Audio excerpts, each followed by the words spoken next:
El contenido y las imágenes de este programa se difunden con fines noticiosos y de interés público. Además, los comentarios, opiniones y expresiones de sus invitados son responsabilidad exclusiva de ellos y no representan ni deben interpretarse como la opinión de este canal. En Next, nuestros periodistas y presentadores mantienen un nivel de compromiso con su audiencia, de entretener e informar de manera objetiva y con responsabilidad.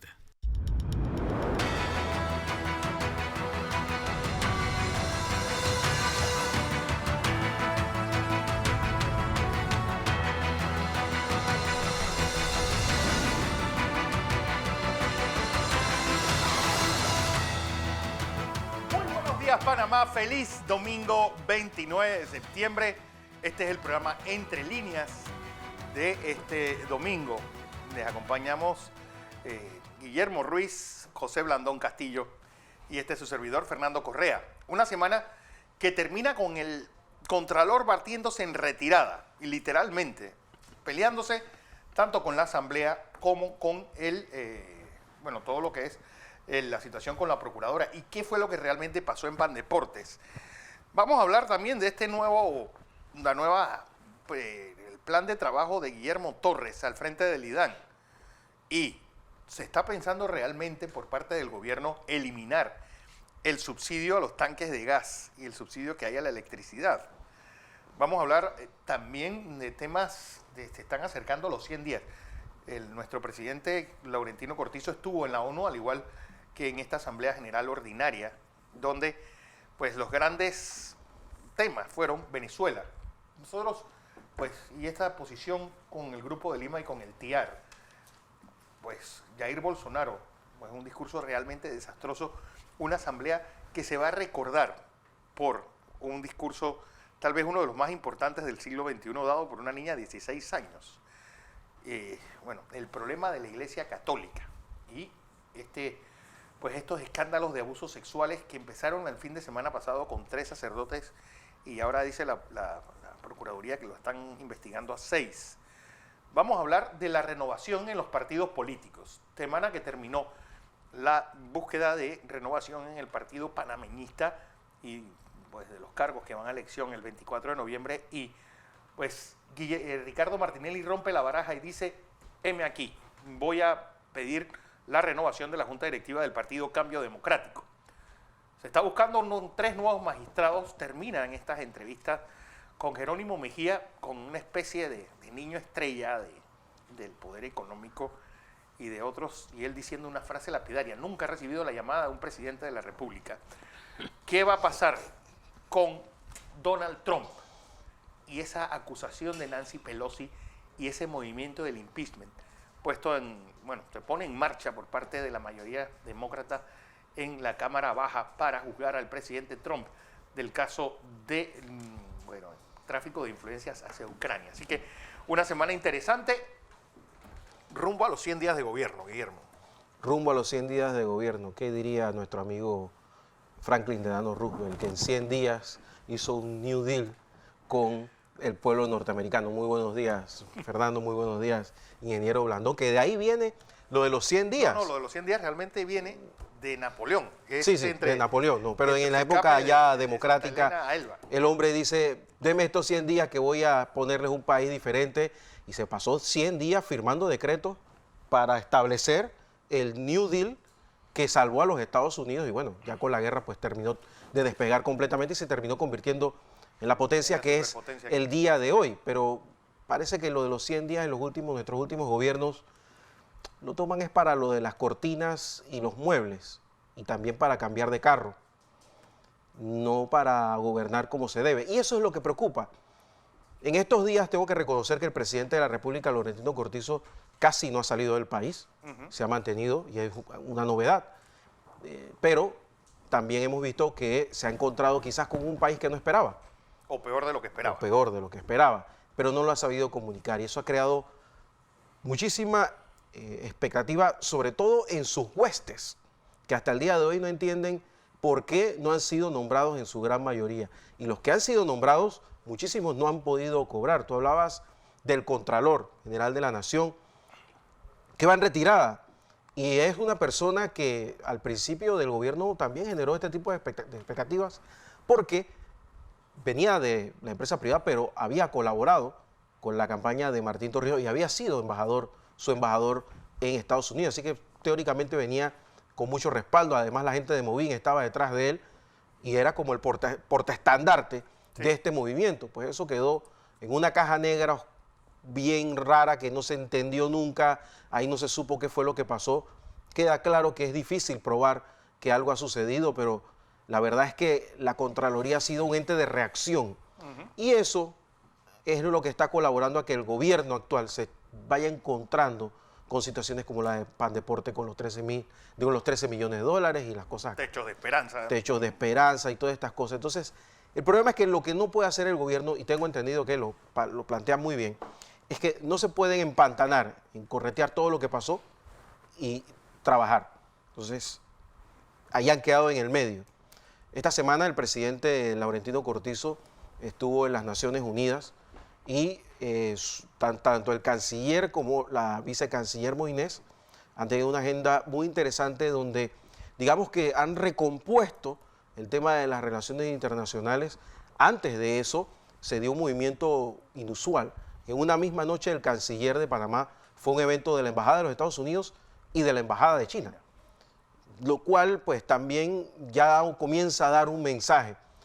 Ojalá ese tipo de situaciones que se ha dado en la Cancillería, donde además de eso también se planteó cuál es la posición de Panamá con respecto a Venezuela, que tengo que reconocerle al ingeniero Blandón que me ha puesto a pensar, y una de las cosas, yo soy una de las personas que el tema de Venezuela siempre ha pensado, bueno, es que eso hay que invadirlo, pero ¿y a quién se pone? Sí. Y esa es parte de lo que muchas de las personas, como el ingeniero Blandón, plantean, de que la posición de Panamá debe ser una posición de diálogo y de acercamiento. Y yo creo que para este momento, donde la oposición venezolana no da ni para atrás ni para adelante, creo que ese es el mejor lugar que tiene que tener Panamá y centrarse en lo que hay aquí, en arreglar las calles, en ver qué es lo que pasa con el tema de vivienda y sobre todo esas malas expectativas que tenemos de temas sobre todo de empleo, que todo indica de que el desempleo va creciendo y creciendo. O sea que esta semana pues hemos tenido una semana con pocas noticias, pero tampoco con muchos retrocesos, salvo el tema de seguridad que podemos hablarlo después. ¿Qué temas profundos, José? Porque esa citación primero a Federico Humbert no va, después a Samira Gozaine tampoco va. Un poco tenemos una asamblea que la están tomando, como dicen los españoles, por el pito del sereno. Buenos días, Guillermo, buenos días, Fernando, buenos días a toda nuestra audiencia. Domingo, estamos, súmale 31 más 31 más 90, le das 91 y ya días. La otra semana son los 100 días de gestión del gobierno, solamente de... Sí, pareciera que fuera más. De Laurentino Cortizo. Y yo pienso que una de las cosas que no se ha explicado bien, para que usted pueda hacer una evaluación, digamos, más pareja de todo, en qué nivel encontró el gobierno de Laurentino Cortizo, el Estado, no solo las finanzas públicas, sino el Estado de las organizaciones que conforman el gobierno, lo que se conoce normalmente como la institucionalidad. Entonces, nosotros encontramos que uno de los daños estructurales más importantes que se hizo durante la pasada quinquenio fue un proceso de deterioro agresivo y peligroso de la institucionalidad. Y entonces hay mucha gente que sufre del síndrome del inmovilismo, de no querer hacer cambios y oponerse a los cambios, y entonces el inmovilismo lleva a la destrucción de la institucionalidad. ¿Cuál fue la situación en materia de gobernabilidad y de institucional que encontró el gobierno que tomó posesión el 1 de julio? Bueno, encontramos una Asamblea Nacional destruida. Aterrorizada. Destruida. Encontramos un Ejecutivo dueño absoluto del poder, una pérdida del balance democrático del poder. No hay una distribución del poder. El poder se concentró en la presidencia con mayor fuerza, hasta el punto de que instituciones como la Contraloría General de la Nación, que históricamente ha gozado de un nivel de prestancia y de independencia y de respetabilidad y de credibilidad, fue severamente afectada porque el contralor, Federico Homburg, se montó en la carrera de creerse la opción presidencial, que era la alternativa para sustituir al presidente Varela. Y de hecho, en contubernio con el expresidente Varela, montaron toda una estrategia dirigida a controlar las juntas locales, los diputados y... Pero nada de eso, y no hay que olvidarlo, podía haberse hecho sin un Ministerio Público pusilánime. Todavía no he terminado. Y una Corte Suprema de Justicia voy a ver, es que la institucional cobarde. Es que la institucional no la corresponde solamente esta relación. Entonces, esta relación de una presidencia coadministrada con policías a través del Consejo de Seguridad, una Corte Suprema de Justicia en la que el director de los servicios de seguridad, López, era, digamos, el 10º magistrado, sí, operaba directamente, controlando los casos y llevando a la Procuraduría a mantener lo que conocimos nosotros y hemos conocido como todo este proceso de el lawfare, utilización de la justicia como un arma política. Entonces, ahora, cuando entramos entonces a un proceso en la cual el Contralor se quedó sin el paraguas del presidente, todavía él tiene en sus manos expedientes que formó con auditorías de dudosa calidad técnica. Y se los habla quien con tiempo ha venido estudiando las que están disponibles. Yo tengo mis serias dudas del valor técnico de las auditorías que se han preparado para todas las juntas locales. Tengo mis serias dudas en función de las que yo conozco ya. Entonces, el Contralor, que estaba acostumbrado al rofeo de los diputados y a decir, yo tengo los expedientes aquí, y los amenazaba. ¿Cuántas veces, Fernando, nosotros en nuestro programa denunciamos esto? Esto no lo estoy diciendo yo ahora, que el Contralor anda, digamos... capa caída. Se dio cuenta que en el carro de que él maneja hay retroceso y anda huyendo, ¿no? Eso nosotros lo decíamos, y ahí están los diputados que fueron llamados, y le enseñaba, aquí está el expediente. Y él le decía a ellos cómo que iba a ser su candidatura. Falló la candidatura, que la llevaron hasta finales del 18. Sí, en noviembre todavía estaba estaba con eso. Y se montaron en eso de que ellos iban a desmontar el candidato panameñista, iban a desmontar a Cambio Democrático, iban a poner a que él traía a los PRD, qué sé yo. Esto trajo un pandemonio de la destrucción de la institucionalidad. Entonces, el inmovilismo, esa actitud que tienen los pueblos a no querer cambiar con la velocidad que necesitan, lleva a que llega el presidente Cortizo a este momento y la Asamblea escoge una especie de veranillo democrático sin orientación política. Y entonces se convierte en una especie de anarquía. Sí, de kindergarten. Sí, es una anarquía. Sí, cada cual proponiendo qué proyecto hay, porque hay que hacer proyecto. Entonces, esto le ha devuelto a la Asamblea un poder que con Varela no lo tuvo. No. Y la Corte Suprema de Justicia se ha convertido en la manzana que yo peleo. Los sectores de poder se están disputando el control de la Corte Suprema de Justicia. Se han montado campañas contra los jueces que nosotros hemos denunciado con detalles aquí, con el mismo esquema. Y nos están llevando a la misma confrontación. Entonces, yo creo que el problema es muy sencillo. Yo creo que el Partido Revolucionario Democrático, con su bancada, debe entender que debe buscar un acuerdo con el presidente de la República para garantizar la movilización y la estabilidad institucional. Y el presidente debe hacer los acuerdos correspondientes con los partidos políticos, pero los partidos políticos tienen que convertirse todos en verdaderas maquinarias de debate. Para eso tienen que pasar por un proceso de cambios. Y no hay mucho tiempo para esto. Y lo que tenemos que recuperar es la institucionalidad para poder realizar los cambios que son necesarios para poder garantizar el desarrollo, el sostenimiento de un crecimiento, por lo menos, que garantice la generación de empleo para recuperar lo que hemos perdido y generar más para incorporar a los muchachos y muchachas al empleo. Entonces, resumo así, el Contralor está buscando todas las excusas para evitar lo que tiene que hacer, que es con la misma valentía que utilizó para mantener todas estas auditorías chimbas, se enfrente a la opinión pública y al debate nacional, como un día lo hizo con toda gallardía el profesor Rubén Darío Carles. Y doña Yoconda Bianchini. No olvidemos que enferma fue a la Asamblea de Diputados. Otra de las situaciones fue porque coincidentalmente un día citan al Contralor Humber y no va, y un par de días después citan a la directora de Migración y tampoco va. Bueno, ella al final de la semana dijo que sí se iba a presentar. Que va a ir el 30. Y vamos a ver si mañana aparece. Si es cierto. Lo que sí me llama mucho la atención es que los funcionarios no entienden que responden al pueblo panameño. Y el pueblo panameño eligió a estos diputados. Puede que a usted no le guste alguno, pero los eligieron. Y esa es la asamblea que tenemos.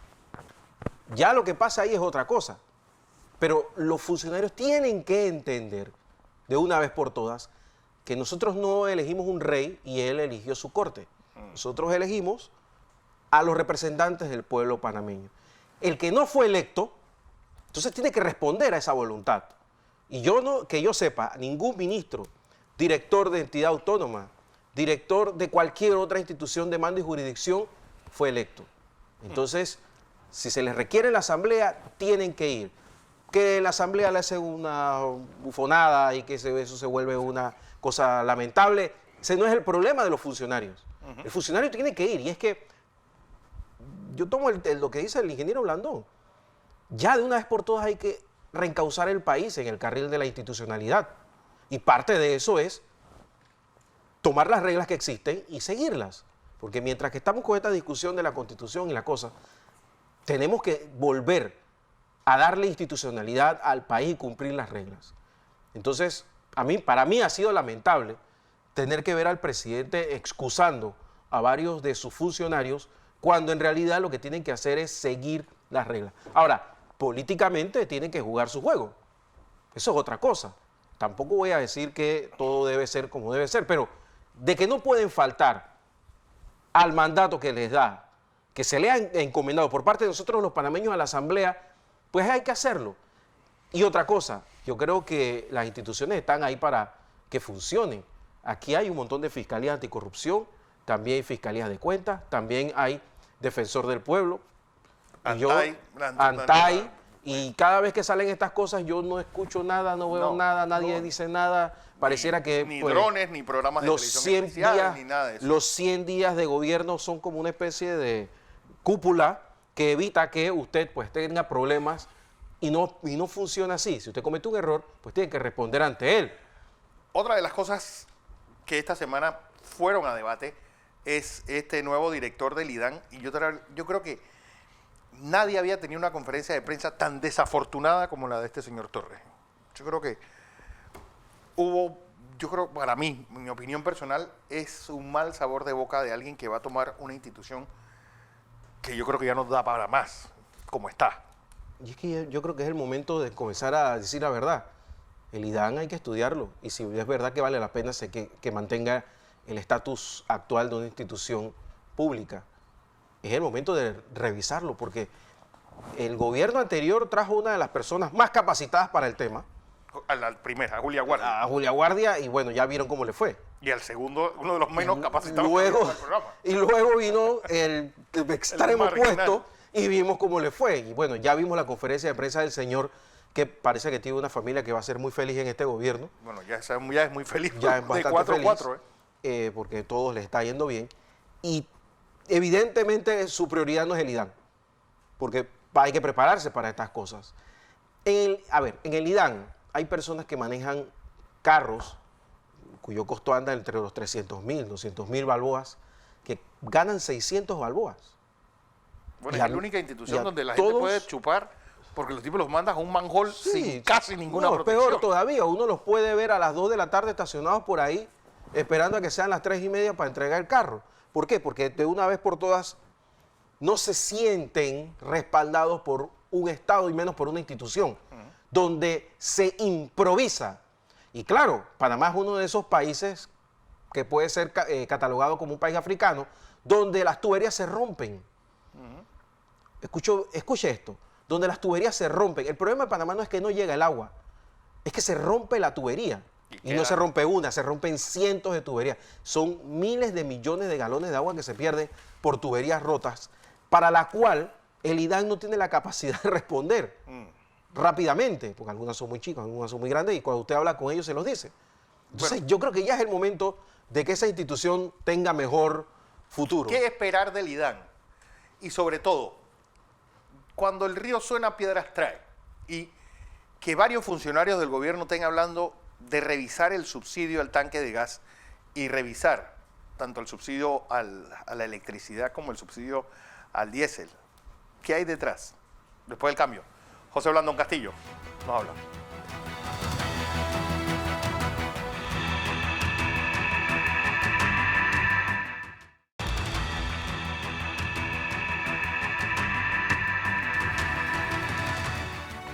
José, Guillermo Antonio Torres, nuevo director del IDAN. Y se mantendrá, es sostenible el subsidio al tanquecito de gas. Y sobre todo de la forma que es decir, que es a la libre oferta y demanda y cada quien compra ese tanquecito donde le da la gana, para donde le da la gana. José.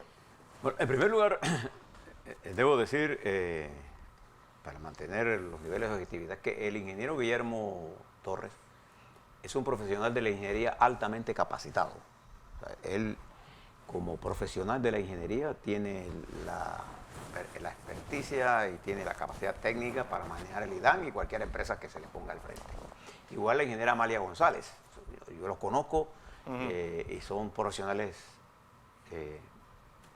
adecuados. Pero una cosa es eso y una cosa fue lo que pasó en esta conferencia de prensa. Y la primera consejo que yo le doy a todos estos muchachos: ustedes acaban de recibir una empresa que se llama el IDAN. Supóngase que nosotros fuéramos los tres caballeros del gobierno para administrar esa empresa. ¿Qué es lo primero que haríamos? Lo primero que haríamos, ¿sabes? ¿Dónde está parada el IDAN? Sí. ¿Cómo está su flujo de caja? ¿Qué es lo que hay? ¿Cómo está hecho eso? Para entonces, cuando yo tenga el diagnóstico de la empresa como empresa, entonces voy a apretar los tornillos para hacer el plan perspectivo. El IDAN hoy es una amalgama de cosas que le van echando. El Estado panameño ha invertido centenares de millones de dólares en el IDAN. Miles de millones de dólares. El IDAN no es solamente el suministro de producción, distribución y suministro de agua en las casas.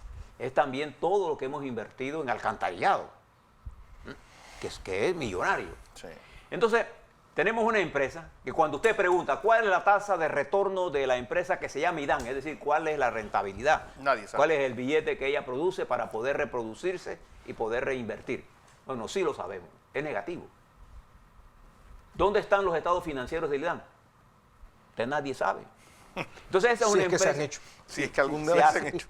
Pero no se hace en público. El IDAN es una empresa pública que debe poner a la disposición de nosotros los estados financieros. Es lo primero que me va a decir a mí cuál es la política financiera que voy a aplicar en materia de control del gasto, de operación y mantenimiento y en control de inversiones. El problema que tiene el IDAN, fíjese la cantidad de inversiones que ha hecho en materia de producción, es decir, todas estas plantas, que construir plantas es relativamente barato. El problema es que cuando usted construye esta planta y hace redes principales de transmisión de agua, para todos los que saben un poco de ingeniería, saben que cuando yo tengo una planta con un nuevo sistema de distribución primaria, cuando eso llega a la distribución secundaria, el balance hidráulico que se forma de un agua que viene con un determinado volumen a distribución de mala calidad es la ruptura. Claro. Entonces, con un sistema, por ejemplo, en el caso de Arraiján y Chorrera, cuyo suministro viene de una sola toma, cuando se producen daños donde quiera que se produzca, el restablecimiento del equilibrio hidráulico para distribuir a todas las áreas es un desmadre. Y llega un momento en que el volumen que está entrando es tan fuerte que rompe las tuberías secundarias porque son más viejas que mandadas a hacer. Es más, no saben ni siquiera dónde están. Pero hay un sistema de satélite. Usted contrata y le dice dónde está el daño. Mira, aquí supuestamente hubo una empresa que se llamaba Biwater, que durante el gobierno de Martín Torrijos o de Mireya Moscoso tuvieron los carritos de Biwater por todos lados. Entonces, hicieron la planta de la Laguna Alta y más nunca supimos de ella. Nada. pero todo eso está... Pero ¿cuál es el presupuesto de mantenimiento del IDAN? Presupuesto irrisorio. Pero veamos, si el director tuviera... Vamos a suponer que le damos al director 1.000 millones, aquí tiene todos esos 1.000 millones de dólares. A ver, cómprame lo que va a comprar. Cuando él intente comprar algo, se va a encontrar con un sistema de compra del IDAN anticuado. Totalmente anacrónico. No hay ninguna compra del IDAN para mantenimiento que baje de sumas considerables. El IDAN debe tener un tope de compra que supere el $1.000.000 para comprarlo directamente. ¿Cómo yo me lo voy a pedir a un tipo que tiene la planta de suministro de agua de Chilibre, que tiene que pasar por todo un procedimiento de compra, o el de Chitré? Usted tiene que ver las peripecias que tienen que hacer. Entonces, el IDAN necesita una reestructuración para hacer que el IDAN, con una estructura parecida a la administración privada en términos de compra, no de privatizarlo, porque aquí todo el mundo, ahí el director dice que la palabra privatizar, él no la conoce. Mira qué clase de bobería. La palabra privatización no es ningún pecado, ni es nada malo. No es que los sectores privados son los máximos, no, los estados, en el sector privado, si no hay monopolio, no tienen tasa de ganancia alta. Pero competir, ya es otro problema. Entonces, en el sector privado hay normas, hay procedimientos que yo puedo aplicar al sector público para hacerlo eficiente. Entonces, el IDAN no tiene una estructura administrativa eficiente. Entonces, ¿yo cómo puedo ahora decir? Yo voy a aumentar las tarifas al 20% en forma selectiva. ¿Y en base a qué? ¿En base a qué? ¿Por qué lo vas a aumentar? ¿Cuál es tu presupuesto de ingresos? ¿Cuánto tú cobras en tarifa? ¿Cuáles son los problemas tarifarios? Usted vaya al IDAN. Los hombres y mujeres que trabajan en el IDAN son hombres que yo les llamo ingenieros, porque la palabra ingeniero, usted lo sabe, ingeniero, la palabra por definición, por antonomasia, ingeniero es el hombre que usa el ingenio. Bueno, estos hombres que trabajan en el campo, sin equipo, se las ingenian para parar, usan varas, usted le tiene que prestar cosas, usted le tiene que dar herramientas, ellos utilizan todo su talento para resolver los daños. No tienen ni equipo. Entonces yo tengo que pensar bien si debo seguir construyendo plantas de generación, o cómo yo voy a darle mantenimiento a las que ya tengo, cómo voy a mejorar la red secundaria de distribución, cómo voy a hacer, por ejemplo, que Chorrera y Arraiján tengan tanques de reservas en los extremos para cuando hay un daño en la planta de la Mendoza, el agua no se tenga que cortar todo el mundo, sino que haya plantas de respaldo y yo tenga líneas para cortar y poder dejar el suministro parcial. Cuando nosotros construimos el Metro 1, en el Metro 1, parte de los costos por un valor casi de 40 millones, ¿sabes cuál fue? La recomposición de todo el sistema de tuberías de conducción primaria del IDAN para mantener las llaves de control tanto para el este como para la parte oeste de la ciudad de capital. Bueno, el metro de Quito no ha podido arrancar porque no tiene de dónde sacar la corriente eléctrica, porque no han podido hacer precisamente ese trabajo. Entonces, fíjense usted las cosas que nosotros tenemos que hacer. Yo les quiero recomendar a estos dos ingenieros que el IDAN es una institución que la gente no está acostumbrada a pagarla, el agua. Yo estoy de acuerdo con ellos. Yo no tengo la menor duda que se requerirá un ajuste de tarifa. Y siempre la hemos dejado de que, bueno, cuando el servicio esté mejor, es que tiene que haber un planteamiento completo para tomar algunas decisiones. Yo estoy en contra de todo subsidio al consumo, por principio. El agua que estamos consumiendo en Panamá es sumamente barata, por eso que usted se gasta 80 galones por día, por persona, porque abren el grifo, se están lavando los dientes y el agua corriendo. Para todo hablan la cadena, y cada vez que usted habla la cadena son decenas de agua que usted está perdiendo. Nosotros no tenemos conciencia porque no estamos pagando el agua esa. Y además tenemos conexiones ilegales. Y de cuando usted va a tomar esas decisiones tarifarias, entonces comienzan los políticos populistas. No, que estos son los pobres, que hay que cuidarlos. No, que no sé qué, que no hay que hacer. Bueno, hay que cobrar, sí. Pero yo creo que el planteamiento central del IDAN hoy, que creo que es lo que ha planteado el presidente Cortizo, hombre. ¿Usted quiere que el IDAN sea estatal? Sí. Bien, vamos a hacer que esa empresa sea rentable. Es el primer criterio que tenemos que hacer. Pero ¿cómo lo hacemos rentable? Hombre, vamos a hacer un estado financiero, vamos a hacer unas proyecciones financieras, vamos a dar plaza y expliquémosela al país. Ahora, ahí entra también la Asamblea Nacional, que es la que finalmente diseña el presupuesto. Hay Bueno, una propuesta. La Asamblea no diseña ningún presupuesto. La Asamblea lo único que aprueba Lo es ratifica. O aprueba o imprueba. Eso lo hace el MEF. El MEF estaría de acuerdo en que el IDAN sea rentable. La Asamblea nuestra no tiene la facultad de hacer el presupuesto. Esta es una de las pocas asambleas del mundo. Al final es el que lo pone como lo vemos. Sí, pero lo aprueba y su condicionalidad es muy limitada. Además con una condicionalidad que es casi un chantaje. Sí, pero es que vamos a hacer Ni otra siquiera planta. hay una condicionalidad. Yo lo que le quiero decir es que este problema es tan importante, tan vital.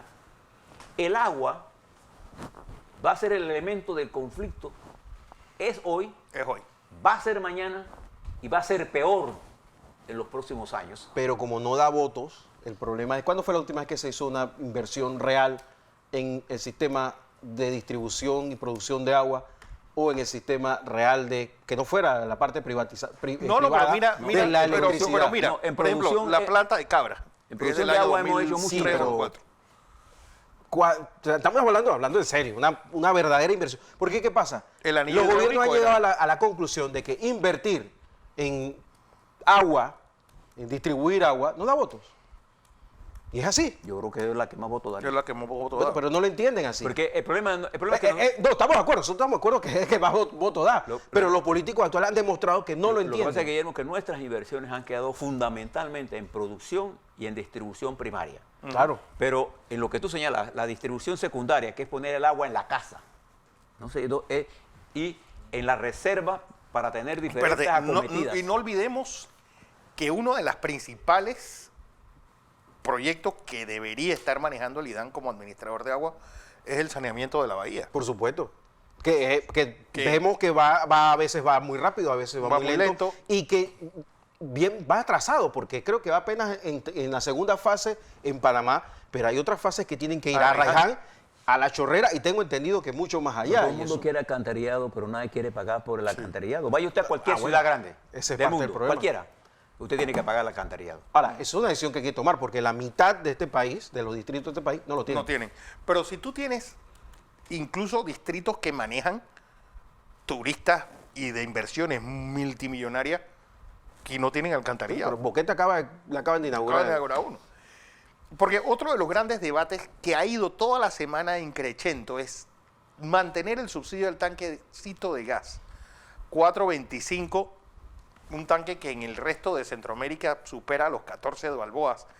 Y es que es un relajo porque en el MEF te dicen de que ellos lo único que esperan es cuando las empresas que venden los tanques te dicen, bueno, Fernando, esto es lo que tú tenemos que vives en un tienes que edificio, pagar. ¿tú sabes cuál es la principal pelea en las juntas, cómo que se llaman? Las juntas de edificios.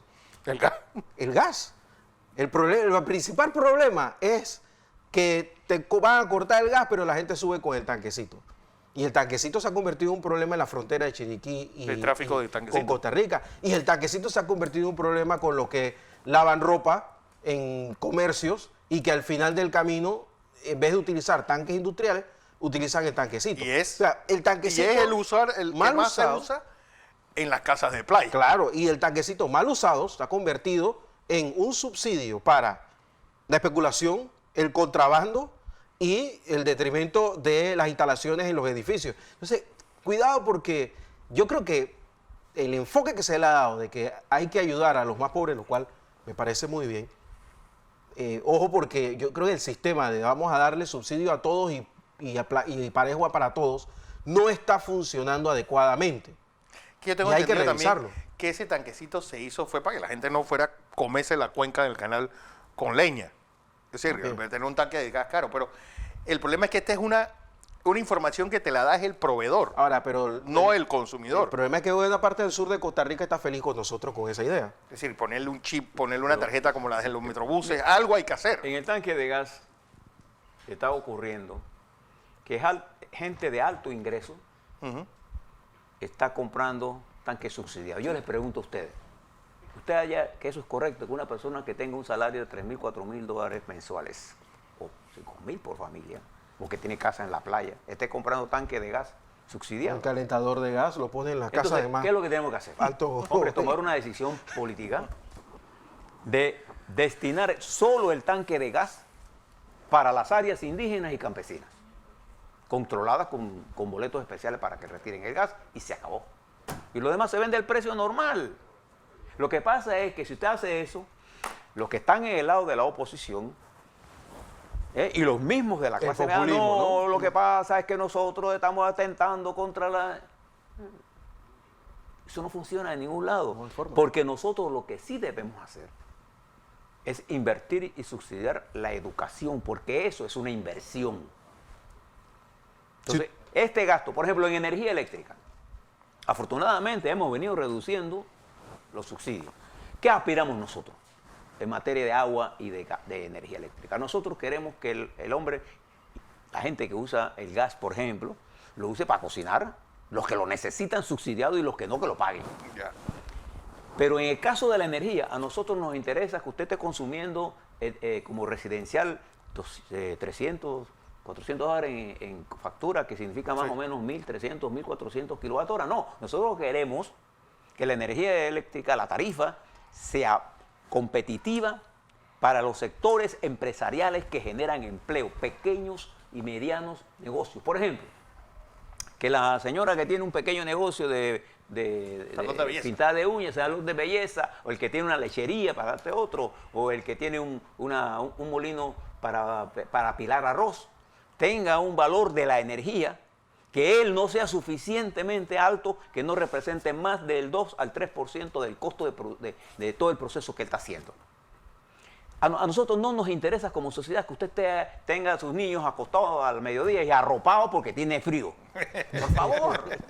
Entonces, eso está pasando cuando el bien no es una expresión clara de su verdadero valor. Entonces, claro, el populismo en general nos ha absorbido de tal nivel que para nosotros eso ya es un sagrado derecho.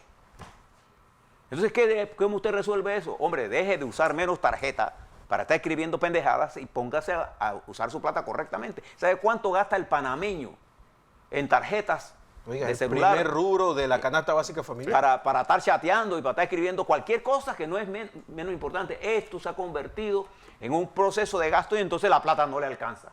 Y cuando hacemos el análisis del incremento de los ingresos por familia, ha aumentado considerablemente el aumento de los ingresos. Lo que pasa es que hemos aumentado otros gastos sin producir ahorro. Porque el primero que debe producir ahorro es el Estado. El Estado es el que no produce ahorros para invertir. Entonces, ¿qué hacemos? Lo pedimos prestado. Es exactamente lo que usted hace. A usted le dan tarjeta de crédito y usted se endeuda hasta el cuello con intereses de 19 a 22% para comprar. ¿Qué cosa? Placeres que no le dan ningún placer. Entonces, creo que el Estado debe actuar con responsabilidad, pero para hacer eso necesitamos consenso. Necesitamos seriedad en el manejo de esto. Bueno, hablando de consensos, uno de los temas importantes de esta semana que concluye hoy es lo que Cambio Democrático ha dicho Ricardo Martinelli, que él aspira a la renovación de la Junta Directiva. El Partido Panameñista cerró sus inscripciones el pasado jueves, el pasado miércoles, así que vamos a tener un verano caliente, Guillermo. Sí, pero yo creo que los tiempos políticos se están adelantando un poco. Quizás lo que se quiere es mantener algún tipo de liderazgo dentro de una falta de liderazgo evidente en los partidos, en las directivas de los partidos políticos actuales. Rómulo Rux pareciera que se hubiera ido de vacaciones y los Varela pues andan en huida. Entonces, ante este vacío, el gobierno nacional pues tiene a su propio partido como en la oposición. Pero yo creo que en el caso del expresidente Ricardo Martinelli y el exalcalde Blandón, yo creo que tienen un camino que todavía pueden recorrer aún, que es hacer estas visitas que se necesitan a las bases, porque todavía hay, los que hemos pasado por partidos políticos lo sabemos, un periodo de catarsis que se necesita llevar, ese periodo de duelo que necesitan sobre todo los corregimientos, ese hombre que buscó el voto, que se fue casa por casa y que no entiende qué fue lo que pasó, que no entiende qué es lo que está pasando, que no ve claro ese futuro y que no sabe exactamente por qué se están tomando unas decisiones y por qué se están tomando otras. Creo que es un momento que, si bien es cierto, mediáticamente es una buena idea, en la práctica no lo es. En la práctica yo creo que todavía hay mucho tiempo para aglutinar y crear partidos, lo que decía el ingeniero Blandón, partidos reales, partidos permanentes que se ha perdido en Panamá, que se han convertido en oficinas de recursos humanos donde se pueda se coloca a alguien. Ya vimos que el PRD en el gobierno de Varela colocó un montón de gente. Parece que ahora se les olvidó. Y en tarde o temprano se los van a recordar. Sí, que se los van a recordar. Entonces, eso tiene que acabarse. Los partidos políticos tienen que convertirse en lugares permanentes de discusión y de propuestas. Y no dejar a los diputados inventando leyes a lo loco, como están haciendo ahora, y plantearles entonces rutas que los lleven a mantener liderazgos opositores válidos para la próxima contienda electoral, y entonces no tengan que aparecer, ¿cómo es que le llaman ahora? Influencers, para rellenar los puestos de candidatos a representantes y alcaldes y legisladores. Sí. José, que yo creo que la vida partidista desapareció en Panamá. A mí me gusta hablar con ustedes porque me permite discrepar de ustedes y seguir siendo igual de amigos sin tener que tener ningún problema. La discusión de altura es eso. Fíjese, Guillermo, fíjese, Fernando, fíjese cómo funciona la democracia. Los partidos en la democracia, en los partidos, en los países donde hay un solo partido único, un partido vertical. Punto. Ahí lo que decide el dictador se hace y se acabó. Eso no es partido. En la democracia, los partidos tienen dos etapas de su vida claramente definidas. La etapa que va hacia el proceso de la toma del poder, que es cercana a los procesos electorales, y la participación en el proceso de gobernar del partido contrario al partido A, que fue el que perdió las elecciones. El partido es un instrumento de cambio de la sociedad. Eso es lo que es un partido político. Entonces, el Partido Cambio Democrático y el Partido Panameñista necesita ahora renovarse. ¿Para qué? Para coadyuvar al proceso de transformación que el PRD está interesado, a través de su presidente y de su asamblea, en impulsar. Porque si no caemos en el inmovilismo político. Y el inmovilismo político se da cuando los intereses económicos quieren tener la estructura política fragmentada para no producir cambios o producir cambios para no cambiar. Entonces, fíjense, hemos tocado un tema importante, que es este problema de los subsidios. ¿El subsidio se puede eliminar sin consenso político? No se puede. No hay forma. Entonces, ¿qué es el Partido Panameñista hoy para reformar el IDAN del varelismo? El partido no es ningún partido. Este es un partido que tiene miles de afiliados, igual que Cambio Democrático. Entonces, o lo convertimos en partido, o queda la sociedad sin representatividad. Y entonces espontáneamente crecen, ¿no?, los que se llaman independientes y después se convierten en los mesías, para caer entonces en la destrucción de la democracia. ¿Qué es la democracia al final del día? Los partidos tienen que transar permanentemente con las fuerzas gobernantes del otro partido para llegar a consensos de impulsar la sociedad. Pero si es de eso que se trata la democracia, y tener la suficiente capacidad de diferir con el gobierno para las cosas que no están de acuerdo, pero hay un nivel de consenso mínimo para impulsar los cambios. Entonces yo creo que, fíjese el efecto del anuncio que hizo Ricardo Martinelli el martes. Inmediatamente se llevó las portadas, porque Ricardo Martinelli quedó atrapado en el debate donde lo quieren tener, en el debate judicial. Sí. Y él ha tenido que traspasar la figura del debate judicial para entrar en el partido político. En el Partido Panameñista, el miércoles, el exalcalde Blandón tuvo que asumir una posición antivarelista para poder cambiar el partido. Si es que el partido no puede cambiar con Varela. No puede. No hay forma. No hay forma. Es más, Varela se debió dar cuenta, y los ministros de Varela se debieron dar cuenta, de retroceder para darle paso a la corriente renovadora. Que en su momento lo hizo Mireya Moscoso. Claro, pero ellos no lo han hecho. Por esto no lo han hecho. Entonces, aquí va a haber una confrontación interesante en las próximas semanas, pero yo apuesto que esa renovación se haga rápido. ¿Sabe por qué? Le voy a mencionar 3 reformas importantes. Nosotros debemos o no reformar la Constitución. Sí. ¿Se puede hacer la reforma con la Constitución solo con el PRD? No. ¿Se puede hacer la reforma de la Caja del Seguro Social solo con el PRD? No en que tenga los votos. ¿Se puede hacer la reforma a la salud pública solo con el PRD? A la educación. Y a la salud, el agua. Podemos hacer todo esto que estoy hablando de las empresas estatales, convertirlas en empresas útiles y replantear todo el sistema del sector eléctrico en forma democrática, en forma transparente.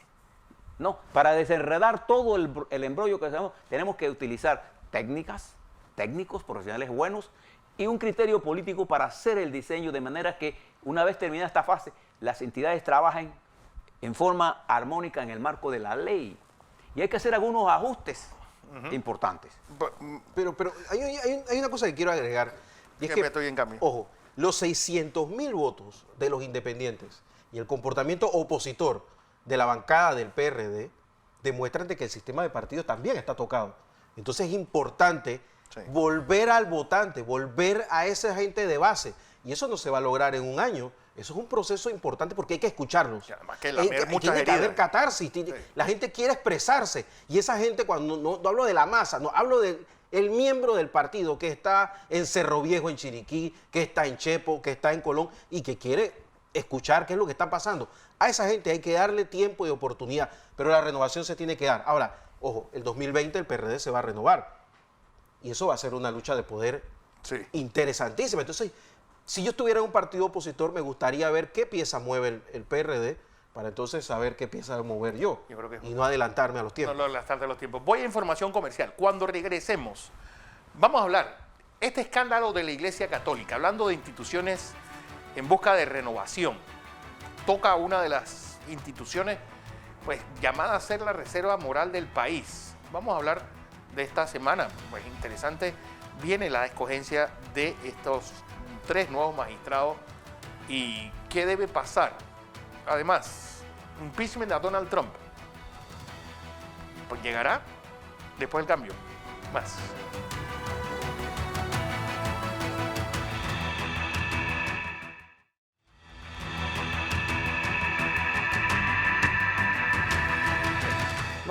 Seguimos en la presentación de Entre Líneas y sin lugar a dudas la sociedad panameña quedó tocada después de este escándalo pues, presentado por el portal de internet claramente sobre esta red de prostitución que utilizaban sacerdotes de la Iglesia Católica. El comunicado salió el viernes diciendo de que iban a ser removidos 3.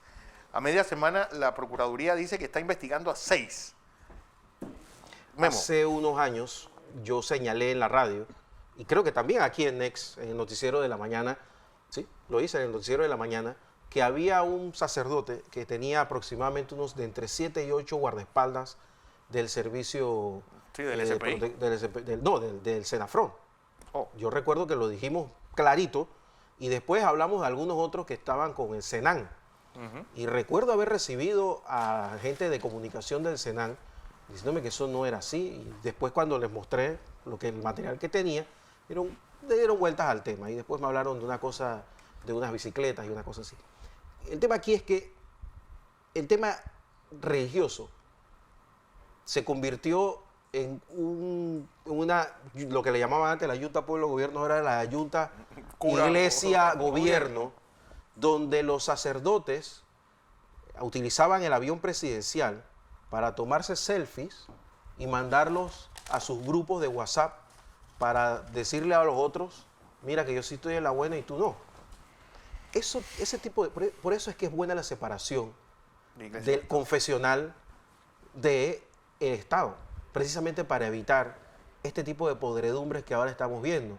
Y no es una podredumbre solamente de la Iglesia Católica. Sí. Nosotros hemos visto cómo se ha utilizado de manera manipulada a muchísimas personas. Nada más que hay que recordar lo que pasó hace unos cuantos meses en Caledonia, cuando unos artistas de otro país vinieron, hicieron un mural y un pastor o algo parecido llegó a la conclusión de que eso era satánico y convenció a los que estaban ahí y hubo que quitarlo. ¿Pero por qué? Porque precisamente el gobierno, ya lamento tener que recordar al gobierno anterior, se casó con estas organizaciones. Y los curas estaban felices. Claro, estaban felices porque sentían que eran codueños de todo esto y ahora estamos viendo las consecuencias. Recordemos que el Papa, el muy querido Papa, se hospedó en una casa de $5 millones cuando el propio Papa es uno de los que anda con la cruzada de que no se debe gastar tanto. Entonces, muchas de estas cosas que este doble discurso, ahora lo estamos viendo. Y también había algo interesante, que era el arzobispado de San José de Costa Rica, recibió a la Policía Nacional de Costa Rica, que entró a patadas en una madrugada por las denuncias que habían, y en Colombia hasta un cardenal cayó. Entonces, en Panamá no pasaba nada. Yo espero que no sea la punta del iceberg y que la Iglesia Católica haga una revisión, porque sería dramático para un país que ha visto cómo la Policía Nacional, que había hecho un gran trabajo de acercamiento a la ciudadanía, lo ha ido perdiendo. Bueno, yo escuché, porque yo creo que este es el momento ya de quitar los caballos muertos del camino. El padre Fernando Font, por ejemplo, fue un utility de Varela para decirle a ellos, oye, declárate culpable y vas a ver que se te va a arreglar. ¿Cómo un cura va a andar en esas cosas? La relación entre el gobierno pasado y la iglesia, las iglesias, quedó clara en marchas, quedó clara en eventos, la utilización de coliseos deportivos, muchos de estos, bueno, hay toda una bancada de diputados de diferentes partidos que ahí votan parejo. Entonces, ojo con este tema religioso, que Costa Rica hizo crisis y que tiene a los ticos saliendo a la calle una vez al mes. No, desde el 2000, cuando el padre Minor y Radio María Guadalupe y todo el escándalo que había alrededor de Minor Calvo. Tantos problemas que tenemos en Panamá para que nosotros quedemos enfrentados por temas religiosos sería el colmo, algo que nunca había pasado en nuestro país. Entonces, es el momento de una buena revisión de las iglesias en Panamá. Sale la Iglesia Católica de esta. Y se acabe esto de este matrimonio que nunca debió haber sucedido entre el Estado y la iglesia. José. Bueno, mira, debemos recordar que la Iglesia Católica panameña y la Iglesia Católica en general en el mundo ha jugado un papel importante en el desarrollo de la humanidad, en su sentido positivo y con sus errores en algunas cosas. Por ejemplo, en nuestra región Centroamérica. Yo recuerdo cuando se dio el conflicto de El Salvador, para darle un ejemplo, porque tenemos que poner en contexto todo. Cuando se dio en El Salvador, Monseñor Romero estaba en El Salvador. Una de las personas que más ayudó a nosotros a entender lo que estaba ocurriendo en El Salvador fue el Monseñor Magrat desde Panamá. Y ahí está Felipe Camargo, que le puede confesar hasta las veces que nosotros hablamos con Monseñor Magrat para entender y cómo traíamos curas de allá para protegerlo de la persecución y los asesinatos. Incluso Monseñor Romero, la víspera de su Usted tiene a un venía... monseñor como Emiliani, por ejemplo, que jugó un papel importante. La iglesia maneja programas sociales importantes. Ahora, ¿eso quiere decir que la iglesia está exenta de cometer graves errores? No, hay un nivel de exposición. Yo recuerdo cuando asesinaron al monseñor Romero, nosotros traímos a Panamá al monseñor Rivera y Damas, la esencia de la humildad. Se quedó aquí en la iglesia de Don Bosco, llorando, un hombre temblando. ¿Quién atendió al monseñor? Monseñor Magrat. La iglesia ha jugado papeles importantes, pero hoy se encuentra en una encrucijada complicada. Yo creo que cometeríamos un grave error en pretender creer que este es el fin de la iglesia. Creo que este es el fin de una era en que el ocultamiento de errores en la iglesia se hacía detrás de los muros de la iglesia. Bueno, ahora no se puede hacer más detrás de los muros de la iglesia. De hecho, la iglesia católica y las iglesias en general están sometidas al escrutinio en la sociedad, en todo el mundo. Sí. Hay un debate sobre esto. Estas no son organizaciones de un año, estas son organizaciones seculares. La iglesia tiene 2000 años. O sea, la iglesia transformarla no es... Pero digo, 2000 años, que a esa alfombra le cabe abajo más basura, porque... Es decir, sí, no por eso. olvidemos pero, que ya yo creo que llega un momento en el cual tú pones la última basura. Lo que te quiero decir es que si nosotros nos quedamos mirando las últimas fases de los pecados de la iglesia, cerramos el país. Porque en los pecados de la iglesia, la sociedad panameña nunca había llegado a los niveles de descomposición estructural como la que tenemos, lo hemos venido hablando. Ahora, ¿eso significa que llegamos al fin del mundo? No, eso lo que significa es que llegamos al fin de una era. Y llegamos al momento en hacer rectificaciones importantes. ¿Es la Iglesia Católica Panameña un ente al margen de lo que está ocurriendo en el resto del país? No. Entonces, ahí tiene la Iglesia un papel que jugar. Ahí es donde vamos a ver la capacidad de los pastores de la Iglesia Católica Panameña de cómo reorientan la accionar de la Iglesia, porque la Iglesia sigue siendo, independientemente de esto que ha pasado, una de las instituciones de mayor credibilidad en este país. Un poco para que veamos cómo estamos. Sí, si tú haces una medición, es así, porque todavía la iglesia maneja cantidad de programas de ayuda y atención a los más necesitados que nosotros ni cuenta nos damos. Entonces, ¿cuál es el problema? Cuando salió esto en claramente, yo que les dije a ustedes, quitémoslo todos los prejuicios. Cuando eso sale en claramente tenía una intención. Claro. Una intención de hacerle daño a la iglesia. Claro que en el fondo estaban denunciando algo que tenía un contenido de verdad. Entonces no desperdiciemos una cosa por la otra. Sí. Quitemos el prejuicio y miremos el tramo. Lo que yo sí creo es que si la dirección de la iglesia cree que esto se puede resolver ocultándolo, es como los políticos creyendo que la corrupción, los problemas estructurales, los problemas de desajuste, los problemas de esta falta de coordinación, de entendimiento de los partidos políticos y la sociedad. Nunca nadie se va a dar cuenta.